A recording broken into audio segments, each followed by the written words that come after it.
Bharatiya Janata party के एक वरिष्ठ नेता के तौर पर, रक्षा मंत्री के तौर पर आपके कार्यकाल के लिए हुए फैसले और आपका एक व्यक्तित्व भी बहुत हद तक ये निर्धारित करेगा कि बीजेपी का जो दावा है 400 पार का, वो कैसे पूरा होता है। और इसीलिए मैं आपसे जो राजनीति भी चल रही है राजनाथ जी, उसके बारे में जानना चाहती हूँ। अरविंद केजरीवाल कहते हैं कि चुनाव जीतते ही 2 महीने के अंदर योगी आदित्यनाथ उत्तर प्रदेश के मुख्यमंत्री नहीं रह जाएंगे। मैं समझता हूँ ये सब सारे आरोप जो अरविंद केजरीवाल के द्वारा लगाए जा रहे हैं वह पूरी तरह से बेबुनियाद, निराधार हैं और ऐसी सारी बातें वो केवल हताशा और निराशा के कारण ही वो बोल रहे हैं। जहां तक भारतीय जनता पार्टी नेतृत्व के एनडीए का प्रश्न है, वह 400 से अधिक सीटों पर विजय प्राप्त करेगी।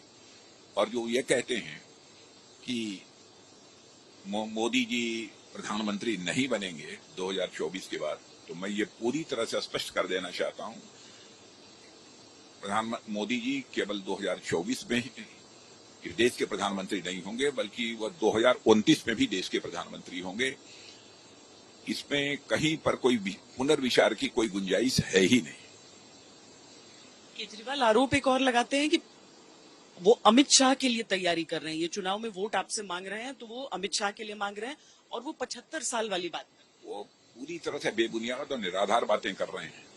जिस समय इसकी चर्चा चली थी 2014 में, उस समय में भारतीय जनता पार्टी का स्वयं अध्यक्ष था। इस संबंध में कोई फैसला नहीं हुआ था और हमारे भारतीय जनता पार्टी के संविधान में भी ऐसा कहीं पर कोई प्राविधान है ही नहीं कि जिसकी आयु 75 साल पूरी हो जाएगी वह चुनाव नहीं लड़ेगा, वह किसी दायित्व को नहीं ले सकता है। ऐसा कहीं कोई प्रश्न ही नहीं खड़ा होता। इसीलिए मैं बार बार इस बात को मैं कहना चाहता हूं, मोदी जी 2024 में भी भारत के प्रधानमंत्री बनेंगे और 2029 में भी भारत के प्रधानमंत्री बनेंगे। इसमें कहीं पुनर्विचार की कोई गुंजाइश है ही नहीं। इस चरण में जब चुनाव होंगे, आपकी सीट पर भी वोटिंग है और इसके साथ ही बहुत ऐसी सीटों पर वोटिंग है जिस पर सबकी निगाहें हैं। प्रधानमंत्री कहते हैं 80 की 80 लोकसभा की सीटें इस बार बीजेपी लेगी, पर यहीं पर अमेठी और रायबरेली का भी चुनाव होना है। नहीं हो रहा होगा अमेठी रायबरेली का। अमेठी में स्वयं राहुल गांधी चुनाव हार चुके हैं। विलेदी प्रधानमंत्री मोदी जी ने कहा है कि 80 सीटों पर उत्तर प्रदेश में भाजपा जीतेगी और हमारे भाजपा और एनडीए के अलाई जीतेंगे, तो यह सच है। 80 की 80 सीटों पर उत्तर प्रदेश में हमको विजय प्राप्त होगी। जन सामान्य ने मूड बना रखा है और सारे देश भर का मैं दौरा कर रहा हूं और सार्वजनिक सभाओं के दौरान जो जनता का मूड मुझे देखने को मिलता है, अन्य माध्यमों से भी जो मुझे सूचना प्राप्त होती है, उस आधार पर मैं तो पूरी तरह से आश्वस्त हूं कि बीजेपी नेतृत्व की एनडीए 400 से अधिक सीटों पर विजय प्राप्त करने जा रही है। रायबरेली को लेकर आपका कोई आकलन है? क्योंकि 80 में 80 का मतलब रायबरेली की जीत भी हो। रायबरेली और अमेठी सभी सीटों पर भारतीय जनता पार्टी जीतेगी। जी, एक राजपूत समुदाय की नाराजगी की बात आ रही थी और अभी से नहीं, पहले चरण से आ रही थी। अब यहाँ पर 2 सीटें आपकी ऐसी, 2 से ज्यादा ही मुझे लगता है 4 सीटें ऐसी आ जाती है जहाँ पर फैक्टर्स और भी अलग अलग हो जाते हैं। जहाँ राजा भैया का फैक्टर आ जाता है, जो कह देते हैं कि जहां मन वोट डालो। धनंजय सिंह जो कि साथ आते हुए दिखते हैं। नहीं, सारे समाज के हर वर्ग के लोग जो है भारतीय जनता पार्टी के साथ हैं। सब लोग ये चाहते हैं कि मोदी जी को भारत का प्रधानमंत्री बनना चाहिए, क्योंकि 10 वर्षों का जो उनका कार्यकाल रहा है उसमें सारा देश ये महसूस करता है कि सारी दुनिया में भारत का कद बढ़ा है और साथ ही साथ देश की अर्थव्यवस्था भी पहले की तुलना में काफी ताकतवर हुई है, काफी मजबूत हुई है। अभी कोई छोटी बात नहीं है कि 2014 में इकोनॉमी की साइज के मामले में जो हमारा भारत दुनिया में 11वें स्थान पर था, वह 2024 आने के पहले ही दुनिया के टॉप 5 कंट्रीज में आकर खड़ा हो गया है। और बड़ी बड़ी फाइनेंशियल फर्म्स इस बात का दावा कर रही हैं कि 2027 आते आते भारत इकोनॉमी की साइज के मामले में दुनिया की टॉप 3 कंट्रीज में आकर खड़ा हो जाएगा। और इतना ही नहीं, बल्कि ये दुनिया के बहुत सारे देशों के राष्ट्राध्यक्ष भी ये कहते हैं कि 21वीं सदी दुनिया में किसी देश की है तो वह भारत की है। और अभी मैं अमेरिका के एम्बेसडर का स्टेटमेंट पढ़ रहा था, शायद किसी कॉन्फ्रेंस को संबोधित करते हुए उन्होंने कहा था कि if you want to see the future come to India. If you want to feel the future, come to India. If you want to work on future, come to India. माने पूरी इंटरनेशनल कम्युनिटी में, पूरे अंतर्राष्ट्रीय समुदाय में भारत के प्रति कितनी ऊंची धारणा बनी है, ये हम सभी के भारतवासियों के लिए गौरव का विषय है। प्रधानमंत्री ने आज तक कोई इंटरव्यू देते हुए कहा कि मैं हिंदू मुस्लिम की राजनीति नहीं करता हूं, कोई संप्रदाय की बात करता है तो मैं जवाब देता हूं उसका, बस जो मेरा जो दायित्व है। लखनऊ एक ऐसी सीट है जहां पर जो आंकड़े अभी तक के बताते हैं, चाहे वो वाजपेयी जी का संसदीय दौर रहा हो या फिर आपका, हिंदू मुस्लिम वो नहीं सोचते, मजहबी एंगल कभी नहीं सोचते हैं वोट डालने। नहीं, हमें लखनऊ में मुझे हिंदू और मुस्लिम सभी समाज का समर्थन प्राप्त हो रहा है, चाहे हिंदू हो, मुसलमान हो, क्रिश्चियन हो, जो भी हो, सभी का समर्थन प्राप्त हो रहा है। और देश के दूसरे कोने से भी, राज्यों से के लोग भी हमारे लखनऊ में रहते हैं, सबका समर्थन मुझे प्राप्त हो रहा है। अद्भुत मुझे स्नेह प्राप्त हुआ है और मैं कह सकता हूं कि मेरे लिए स्वयं ही अप्रत्याशित है जिस प्रकार का स्नेह प्राप्त हो रहा है। और वह मैं मानता हूं कि केवल हमारे कारण ही नहीं है, बल्कि हमारे प्रधानमंत्री मोदी जी ने जो कुछ भी काम किया है, ये उसका असर है। और हमारे उत्तर प्रदेश के मुख्यमंत्री योगी आदित्यनाथ जी ने भी कानून और व्यवस्था की स्थिति को जिस तरीके से सुधारा है, जिस तरीके से चुस्त दुरुस्त किया है और जिस तरीके से अन्य विकास की योजनाओं का यहाँ पर श्री गणेश हुआ है अथवा की गई हैं, विकास की योजनाएं पूरी हुई हैं, उनको देखते हुए जन सामान्य की धारणा ये बनी हुई है। जब विपक्ष ये दिखाने का प्रयास करता है कि योगी जी की जो कार्रवाई है, जो सरकार की कार्रवाई है, वो एक धर्म के विरुद्ध है, माफिया को खत्म करने की, कदापि नहीं। भारतीय जनता पार्टी का जहां तक प्रश्न है, भारतीय जनता पार्टी जाति, पंथ और मजहब की राजनीति नहीं करती है। भारतीय जनता पार्टी बराबर इंसाफ और इंसानियत की राजनीति करती है।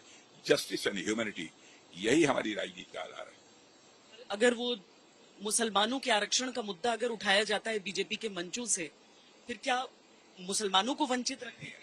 हम नहीं चाहते हैं कि इस देश के किसी समाज को कोई भी राजनीतिक पार्टी गुमराह करे।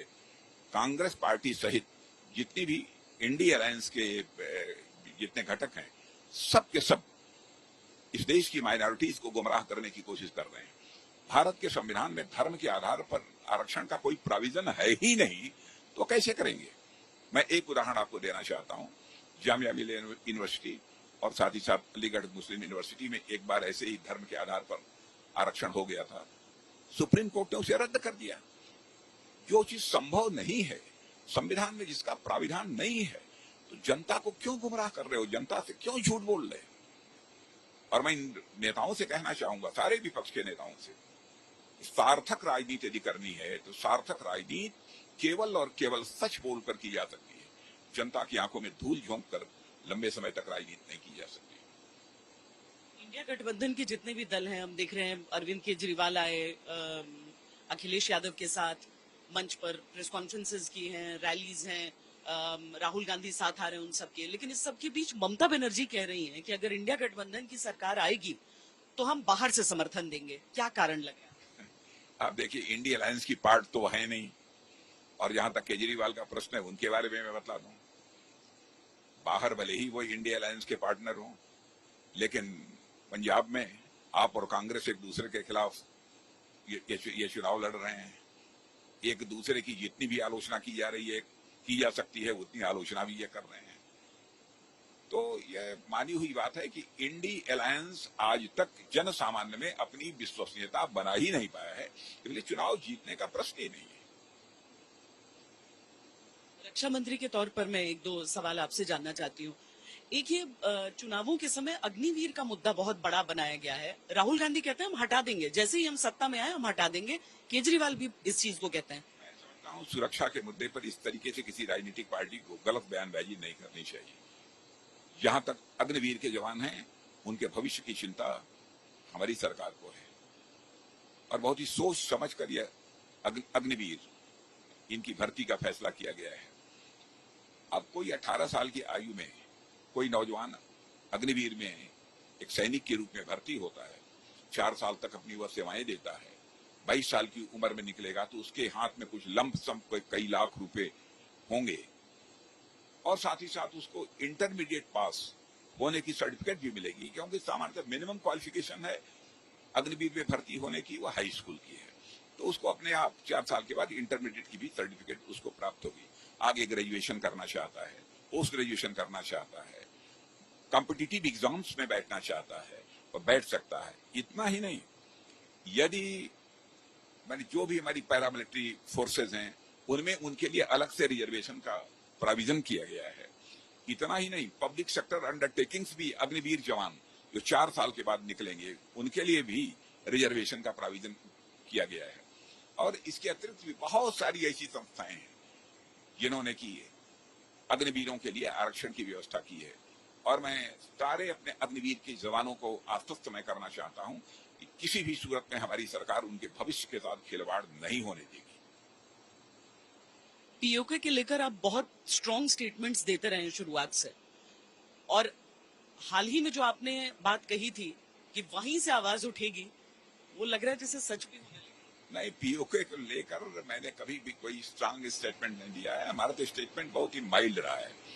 धारा 370 समाप्त होने के बाद आप सब स्वयं महसूस कर रही होंगी इस बात को कि कश्मीर वैली के हालात में बहुत बड़ा बदलाव आया है, और कश्मीर जम्मू के साथ साथ कश्मीर वैली का भी डेवलपमेंट तेजी के साथ हो रहा है।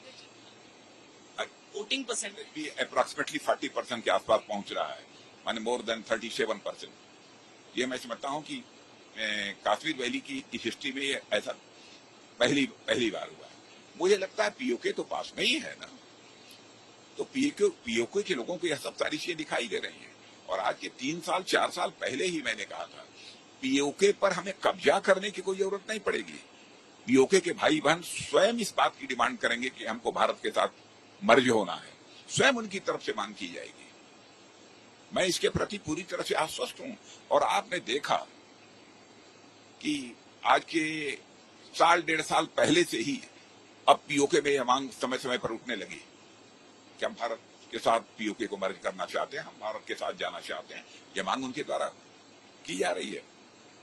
आपके ही टेलीविजन चैनल्स पर भी मैंने देखा है। लॉन्ग टर्म देख रहे हैं, या आपको लग रहा है कि ये किसी भी समय, मतलब लोग सोचते हैं ना कि लोग सोचते थे कि अपने जीवन काल में राम मंदिर देख पाएंगे कि नहीं देख पाएंगे, या फिर 370 तो कोई सोचता नहीं था। आपको लगता है पीओके को लेकर जो आपके विचार हैं ये संभव? निश्चित समय सीमा तो मैं कोई निर्धारित नहीं करना चाहता हूं, लेकिन मुझे लगता है कि जल्द ही कुछ न कुछ होगा। भारत को पीओके को लेने के लिए आक्रमण करने की जरूरत नहीं होगी, जैसा मैं मानता हूं। पीओके के बारे में हमारी एकदम बिल्कुल निश्चय पहले से ही है कि पीओके हमारा था, पीओके हमारा है और पीओके हमारा रहेगा। और पीओके निश्चित रूप से भारत का हिस्सा बनेगा, इसमें कहीं दो मत नहीं है। और पीओके के लोगों की मैं देख रहा हूं कि अब धीरे धीरे उनमें भी कंसेंसस धीरे धीरे बनता जा रहा है।